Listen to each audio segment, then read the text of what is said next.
नमस्ते दोस्तों, स्वागत है आपका लीगल जमेला के पॉडकास्ट में। जैसा कि आपने पिछले पॉडकास्ट में काफी प्यार दिखाया, उसी के साथ आज हमारे साथ उदयपुर के जाने माने वरिष्ठ अधिवक्ता भानुजी भटनागर, जो कि 30 वर्षों से वकालत पेशे में है और वर्तमान में AVBNL द्वारा स्पेशल पब्लिक प्रोसिक्यूटर नियुक्त है। स्वभाव से काफी विनम्र एवं मिलनसार है और इसी छवि की वजह से बार एसोसिएशन उदयपुर में इनकी काफी प्रसिद्धि है। Thank you so much sir, आज आपने हमारा इनविटेशन एक्सेप्ट किया, आप आए। तो सर, जैसा कि अभी न्यू लॉज में सर सोचा गया था कि फैमिली रिलेटेड लॉज में भी कुछ चेंजेस आएंगे, पर ऐसा कुछ चेंजेस नहीं आया सर। तो आप बताएंगे सर, क्या इसमें आप क्या सोचते हैं सर? नहीं, फैमिली रिलेटेड जो भी लॉ है मैट्रिमोनियल केसेस से रिलेटेड, उसमें चेंज एक छोटा सा चेंज उन्होंने लिया है कि जो भी अगर महिलाएं और पुरुष हैं उनमें कुछ समानता आ जाए। पहले ये रहता था कि सभी लोग ये मानते थे कि महिलाओं के फेवर में ही है, जबकि ऐसा था नहीं, उस समय भी समान था। अब एक जो हम जिसको कहते हैं द्विविवाह या जाड़ता वाला जो ग्राउंड है, उसके ऊपर जरूर एक थोड़ा सा क्वेश्चन मार्क लगा है। लेकिन इसमें भी मेरा ये मानना है कि जो अभी नए स्टूडेंट्स हैं, या मैं ये कह दूं कि आम जनता है जिन्होंने इसको अभी ऊपरी तौर पर पढ़ा है, वास्तव में ऐसा नहीं है कि उस ग्राउंड को खत्म कर दिया या ऐसा किया हो कि भाई इस तरह का एक आपराधिक कृत्य है उसको कहीं सरकार ने मोहर लगा दी हो, ऐसा नहीं है। वास्तव में यह है कि तलाक का जो ग्राउंड है आज भी वो ग्राउंड विद्यमान है। चेंज जो आप बता रहे हैं, चेंज सिर्फ अभी जितना भी लॉ चेंज हुआ है उसमें ये कि थोड़ा सा त्वरित न्याय सबको मिल सके, ऐसी मंशा सरकार की रही है। बहुत से ऐसे कानून थे जिनका वर्तमान परिप्रेक्ष्य में किसी प्रकार का कोई औचित्य नहीं था, उनको हटाया गया है। तो चेंज को जो जनता ये मान रही है ना कि भाई ऐसा चेंज कोई आ जाएगा कि दिन की जगह रात और रात की जगह दिन, ऐसा कानून की कभी मंशा नहीं रही है। कानून हमेशा चाहता है कि जितना भी समाज है, समाज में सभी को बराबरी का दर्जा मिले, हर व्यक्ति को न्याय मिले, शीघ्र न्याय मिले और सुलभ न्याय मिले। चेंज आए हैं आपका क्रिमिनल CRPC जो है उसको चेंज किया है, IPC जो है उसको चेंज किया है, और एविडेंस एक्ट है उसको चेंज किया है। होना है तो उनमें जो चेंज आया है वो चेंज रहेगा और उससे थोड़ी सी न्याय निर्णय में शीघ्रता हो जाएगी, ये है चेंज। सर, जैसा कि आप बता रहे हैं इतना चेंजेस नहीं आया, पर ज्यादातर वुमेन सेंट्रिक लॉ बने हुए हैं। जैसे अगर कोई प्रताड़ना होती है तो यह माना जाता है कि वुमेन के साथ ही होती है, वो सबसे पहले क्रूअल्टी DV लगा सकती है। पर ऐसा क्यों माना जाता है कि पुरुषों के साथ कोई प्रताड़ना ही नहीं होती है, और उसके पास क्या अधिकार है सर कि और वो क्या अपने अधिकारों के लिए कर सकता है सर? इसके अंदर भी मैं एक बात बोलूंगा कि लॉ बनाते वक्त जो है ना, ये कहीं अंतर नहीं रखा गया है कि ये लॉ पुरुष के लिए बनाया है या ये लॉ महिलाओं के लिए बनाया है, ठीक है ना।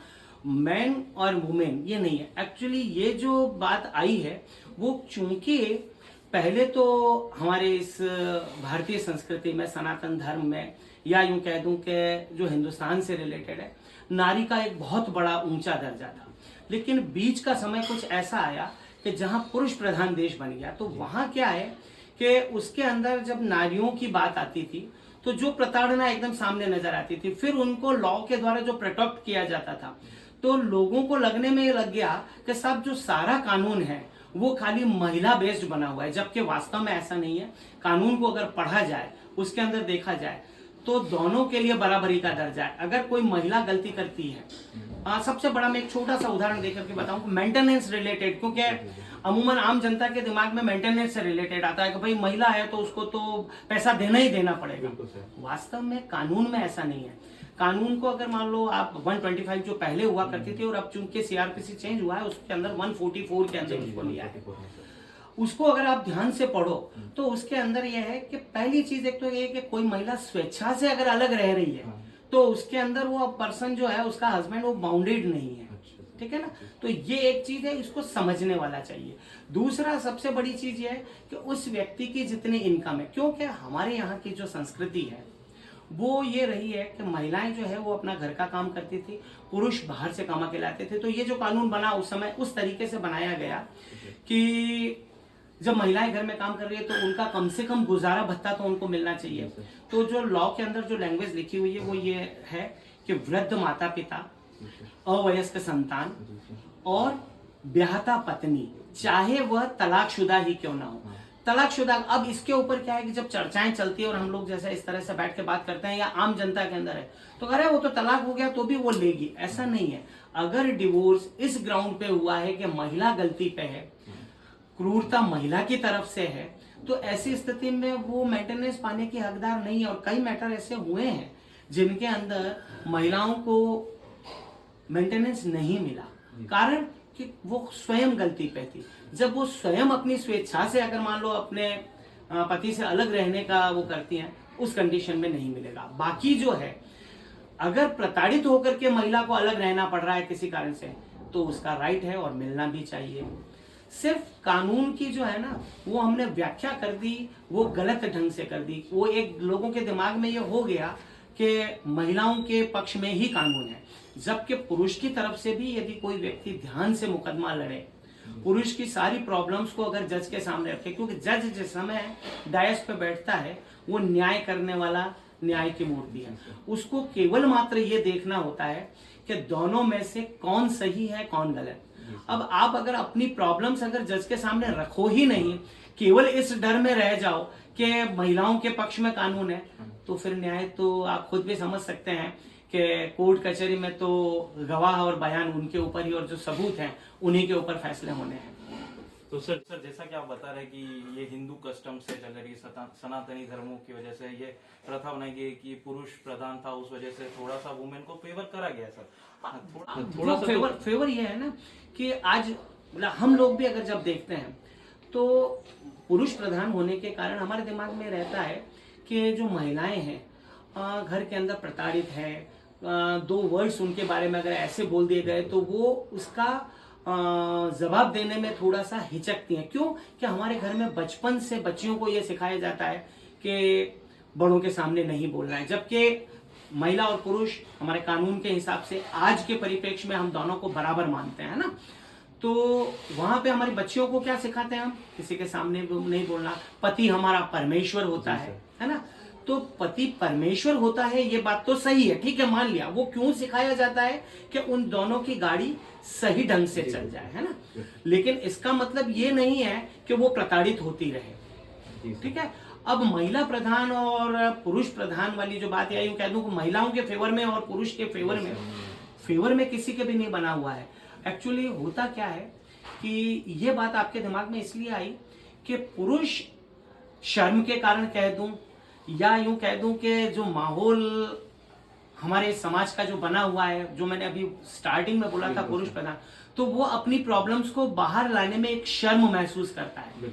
आज किसी महिला को उसके पति ने प्रताड़ित किया, मैं ये कह दूं कि 2 चांटे मार दिए, मैं एक सीधा समझाने के लिए कह रहा हूं, तो बहुत बड़ा अपराध है। और वो महिला उस चीज को 4 लोगों के सामने कह भी देती है ना, तो उसको कोई शर्म नहीं आती है। उसके लिए ये भाई मैं प्रताड़ित हूं तो मैं क्यों ना बताऊं, आज की स्थिति में मैं बताऊं। लेकिन किसी पुरुष के लिए अगर ऐसा हो जाए तो कई बार बहुत प्रताड़ित होने के बावजूद वो बाहर लाना ही नहीं चाहता इस बात को, जबकि अगर कानून के सामने इस बात को लाया जाए, ठीक है ना। ये जो चीजें हैं, अब तलाक के ग्राउंड में, क्रूरता का ग्राउंड दोनों के लिए है, ठीक है। मान लिया चलो आप डिवोर्स नहीं लेना चाहते हो, तो सेक्शन 10 जो है ना उसमें है ही है कि महिला की तरफ से अगर कोई प्रताड़ना ज्यादा हो रही है तो साहब जब तक इसके आचरण में सुधार नहीं आए तब तक मैं इसके साथ में रहने में सक्षम नहीं हूं। सेक्शन 10 के दावे यहाँ लगते ही नहीं है। मैंने मेरे 30 साल के टाइम पीरियड में देखा होगा कि मुश्किल से 5, 7 या 10 दावे आए होंगे, उसमें से 3 या 4 दावे मैंने खुद ने लगाए थे कि कहीं कोई ऐसे महिलाओं की तरफ से भी लगा एक आध दावा। वहां ये है कि दोनों के बीच के अंदर जो बातचीत का जो है ना वो एक जरिया रखना चाहिए। क्यों? कि जरूरी नहीं है कि पति पत्नी में किसी बात को लेकर के कोई विवाद हुआ तो उस विवाद का जो एंड है ना वो तलाक से ही हो, ये जरूरी नहीं है ना।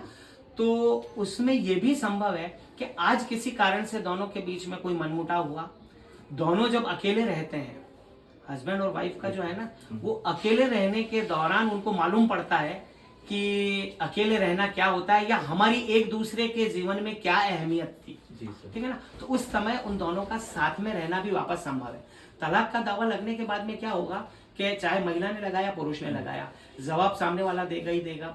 उस जवाब के आने की वजह से दूरियां और बढ़ती जाती है, ठीक है ना। तो ऐसी स्थिति में कुछ लॉ इस तरह के भी बने हुए हैं कि आगे जा करके और वापस तलाक ही उसका एंड ना हो, वापस कभी जुड़ाव भी बन सके, वो है। जैसा कि अभी नए कानून में सर अडल्ट्री को ओमिट कर दिया गया है, तो सर ये अपराध नहीं है इसका मतलब? नहीं, यहाँ पे भी मैं एक वर्ड मतलब आपके साथ में शेयर करना चाहूंगा, और जब आप जिस तरह से, तो आम जनता के सामने भी ये बात जानी चाहिए कि ओमिट किया है वो, मैंने आपको अभी भी कहा कि जो चेंजेस आए हैं वो क्रिमिनल लॉ में आए हैं। जी सर। क्रिमिनल लॉ में ये है कि अभी की जो परिस्थितियां हैं उनके अंदर जिस ढंग से एप्लीकेशंस आ रही थी, जिस ढंग से विवाद सामने आ रहे थे, तो उन्होंने उसका क्रिमिनल लॉ के अंदर क्या औचित्य हो सकता है उसको ऑमिट करके ऐसा नहीं कर दिया है कि उसको सही होने का ठप्पा सरकार ने लगा दिया हो, ऐसा नहीं है।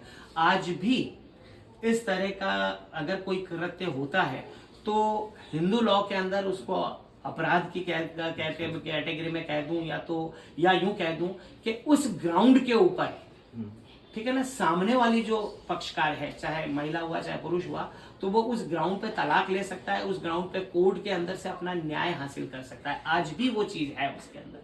उसको ऑमिट करने का मतलब ये नहीं कि पूरे सब लॉ में से उसको हटा दिया गया।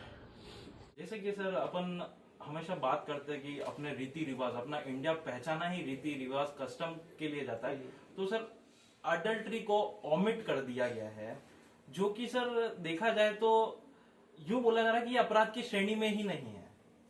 तो सर इसको या तो यूं है कि ये सही है, कर सकता है, कोई व्यक्ति करे, कोई महिला करे, तो एक सही है क्या सर? नहीं, अब मैं एक बात बताऊं यहाँ पे आपको, मैं उस तरीके से बताऊं कि झूठ बोलना अच्छा है या बुरा है, या अपराध है या नहीं है? अपराधी है, ठीक है। लेकिन झूठ बोलने के ऊपर आपके लॉ के अंदर कहीं कोई धारा नहीं बनी। जी सर। अब जब आपने कस्टम पे बात किया है तो मुझे उस लाइट में भी जाना पड़ेगा कि कुछ अपराध होते हैं वो सामाजिक अपराध, संस्कार के हिसाब से, हमारे सनातन धर्म के हिसाब से अपराध, ठीक है ना।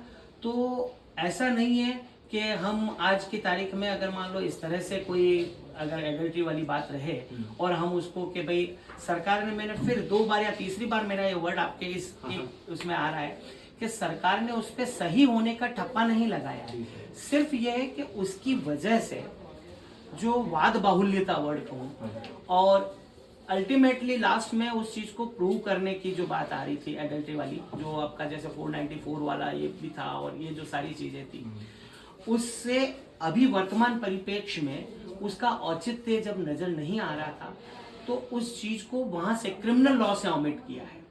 बाकी आज भी वो संस्कारों के हिसाब से अगर देखा जाए तो बुरा है, समाज के अगर अंदर देखा जाए तो अपराध। जिस तरह से आप ये बात कर रहे हो कि झूठ बोलना अपराध है, सेम ये है कि अगर मान लो एडल्ट्री रहेगी तो समाज के अंदर वो अपराध माना जाएगा।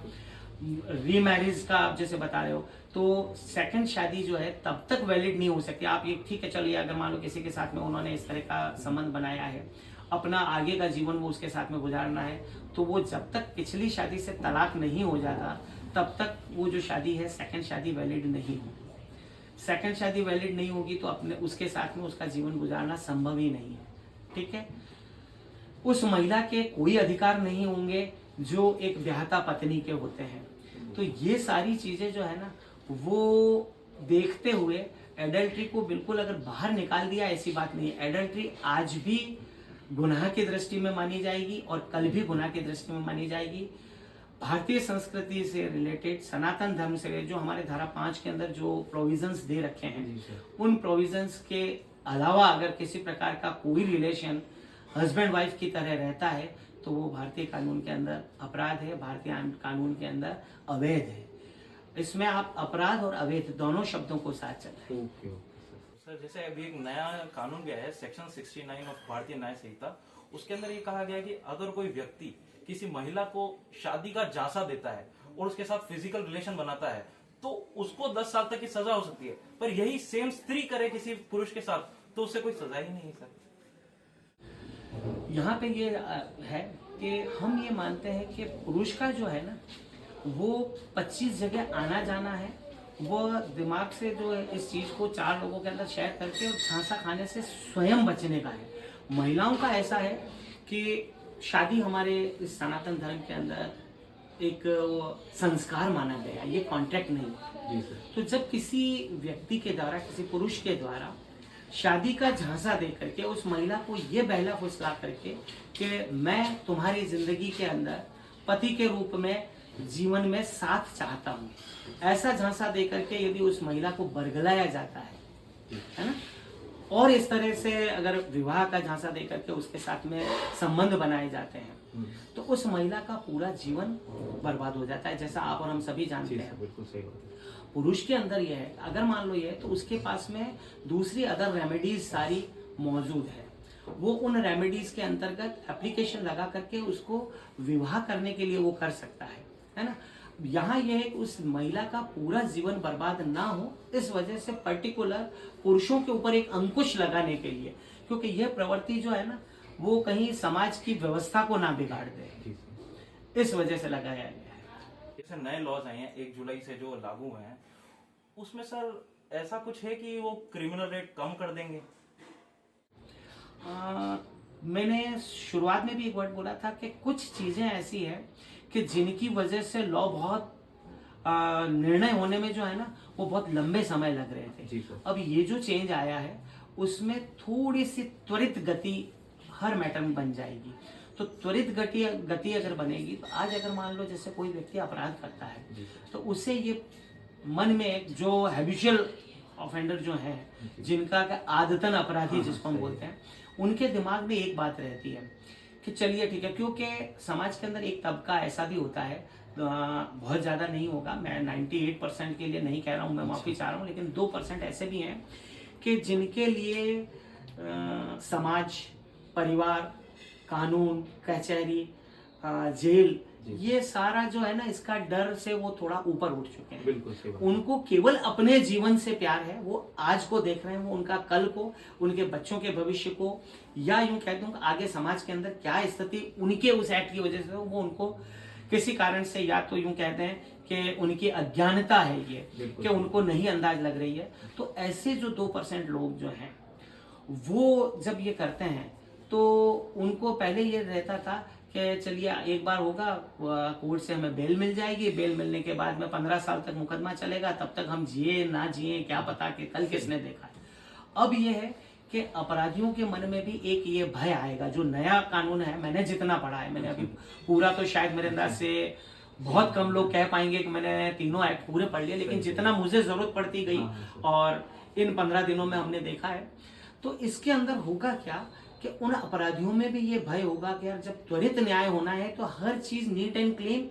फिर क्या होता है कि लंबा चलने में मैटर जब बहुत लंबे चलता है ना तो बहुत सी एविडेंस ऐसी होती है कि वो धुंधली पड़ जाती है। जो एविडेंस आपकी कोर्ट में आकर के खड़ी हो रही है उनकी आंखों में भी कुछ धुंधलापन आ जाता है, मतलब कि वो जो एक्ट हुआ है, जो कृत्य उन्होंने देखा है, जिस चीज के वो गवाह हैं, वो याददाश्त उनकी थोड़ी कम पड़ जाती है, तो उसका लाभ उन लोगों को मिल जाता है।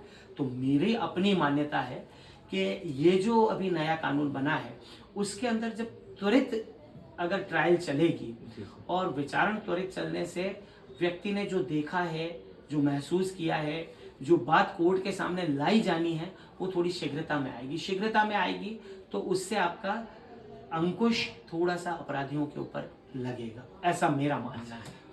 तो सर जैसा कि अभी एक हॉट टॉपिक चल रहा है कि नए लॉज में पुलिस को सुप्रीम पावर दे दी गई है, पहले लॉज से काफी ज्यादा पावर दे दी गई है, तो सर इसमें ऐसा सही में हुआ है या फिर कुछ और बात को किसी और चीज से इंटरप्रेट करके कर रहे हैं? आज से 2 साल पहले धारा 2 साल क्या 5 साल पहले धारा 41 का आपने शायद मेरे अंदाज से, ठीक है, पुलिस के पर को पकड़ के रखना वो भी कानून का काम है। तो बहुत ज्यादा पंख फड़फड़ा करके, और अगर मान लो पुलिस हमारे लिए सहयोगी है, न्याय करवाने में पुलिस का अपना एक बहुत बड़ा रोल रहता है, वो है आपका अनुसंधान से रिलेटेड। अनुसंधान पूरा करने के बाद में जज के सामने उनको रखना होता है और उसके आधार पर जज अपना निर्णय देता है। पुलिस को बहुत ज्यादा फ्री किया हो, जैसा आपने बोला, मेरे अभी तक उस कानून के अंदर देखने में नहीं आया है।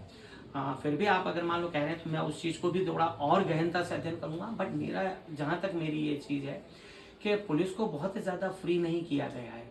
सारी चीज़ें क्या हुआ है कि पुलिस कई बार क्या होता है कि जो वास्तव में पीड़ित है वो तो जितना संरक्षण प्राप्त करना चाहिए उसको या प्राप्त होना चाहिए वो उसको उतना संरक्षण प्राप्त नहीं होता है। वर्तमान परिस्थितियों के कारण जिनको वास्तव में जो जितना पीड़ित हम समझ रहे हैं नहीं है, उतना उनको संरक्षण प्राप्त हो जाता है। तो इन सब चीजों को कानून बनाने के साथ में, कानून परिवर्तन करने, कानून बनाने नहीं, कानून परिवर्तन करने के साथ में जो हमारे लॉ के जो बहुत अच्छे जानकार थे, बहुत अच्छे ज्ञाता थे, उन विधि विज्ञ के द्वारा बैठ करके और उसके ऊपर जब मंथन किया गया और मंथन में ये निकाला गया कि हर आदमी को न्याय मिल जाए और ऐसे लोग जो हैं कि जिनके कारण पुलिस किसी दबाव में, मैं ये नहीं कहता कि पुलिस दबाव में ये काम करती, पर किसी कारणवश वो उनको पुलिस उतना प्रोटेक्शन नहीं दे पा रही है, तो अब वो प्रोटेक्शन दे सके, वो किया गया है। ना कि पुलिस के हाथ पूरी तरह से खोल दिए, ऐसा नहीं है। कानून का शिकंजा, आप आज भी विश्वास रखिए कि हम वकील और बार और बेंच ये दोनों आज भी उतनी ही सक्षम है जितनी की पहले थी। आज भी पुलिस के ऊपर कानून का अंकुश है।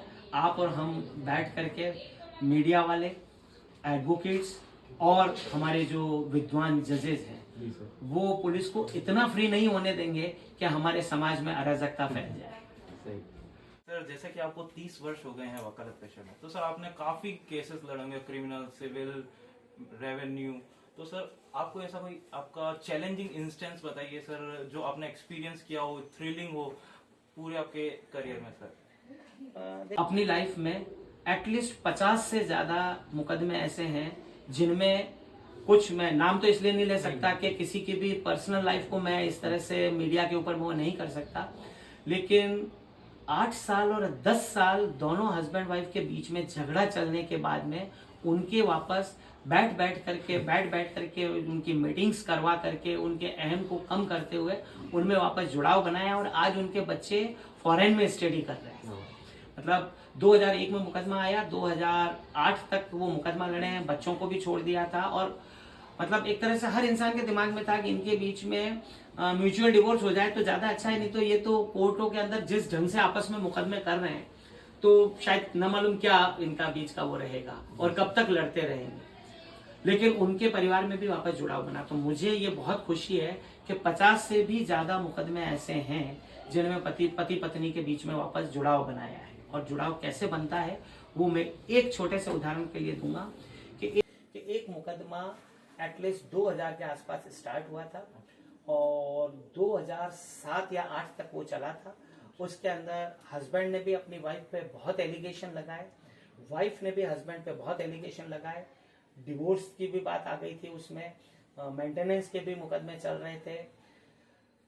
एक कोई पीठासीन अधिकारी थे, उन्होंने जस्ट, क्योंकि मैट्रिमोनियल लॉ में ये है कि एट एनी स्टेज आप काउंसलिंग कर सकते हैं, उसमें अपना ऐसा है, इस लॉ के अंदर है।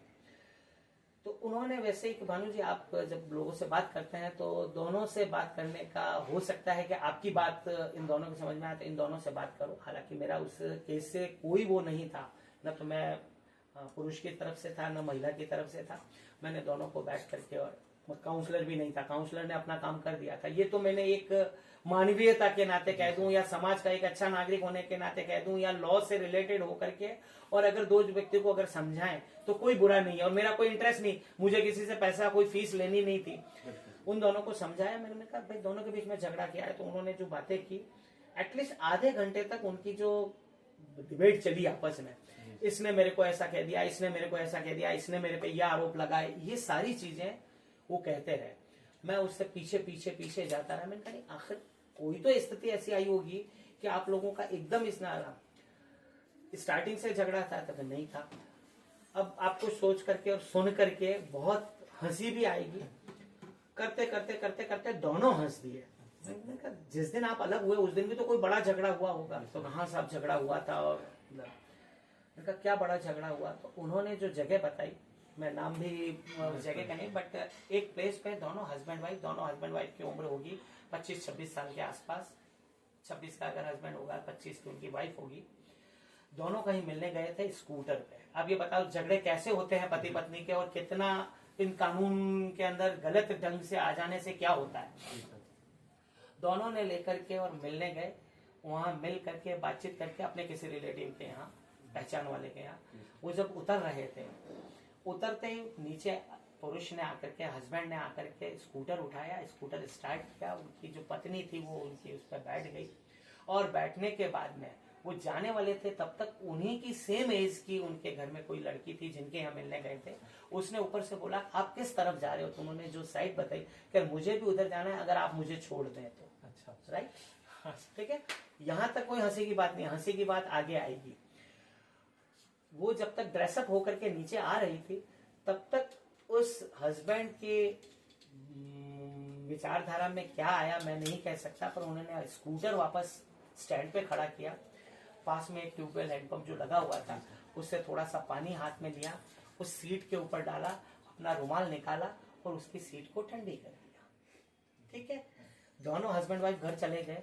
घर जाने के बाद में मिसेज ने इस बात पे क्वेश्चन मार्क लगाया कि मैं जिस समय उस सीट पे बैठी थी उस समय आपको वो गर्म महसूस नहीं हुई, उस औरत के आकर, मतलब उस लड़की के लिए बोला, उसके आकर के बैठने पे आपको सीट, इसका मतलब आपके दिमाग में उसके लिए कोई गलत बात है।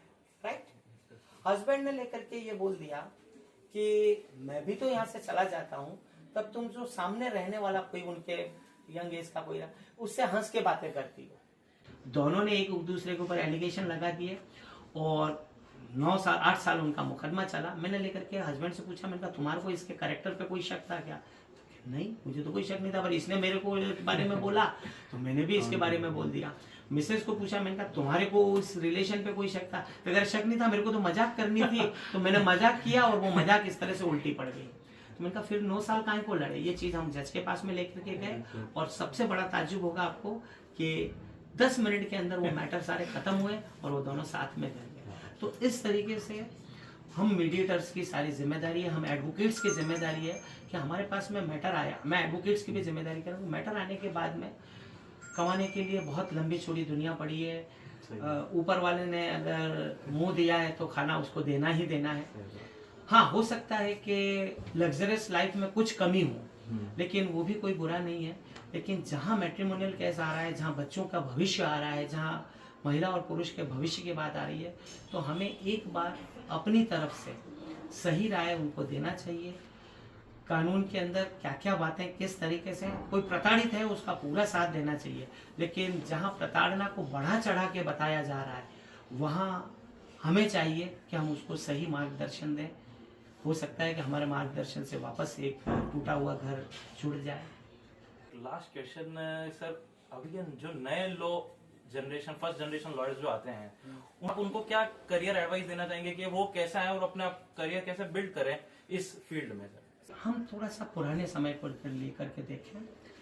8 साल 10 साल बहुत आम बात होती है, मतलब जो मेरी पीढ़ी है 7 साल 8 साल तक हमको जूनियरशिप करना पड़ता था। आज की तारीख में चूंकि रहने का और तरीका बदल गया, मैं ये नहीं कहता कि आप 8 साल या 5 साल तक आप जूनियरशिप में रहें या अर्निंग ना करें।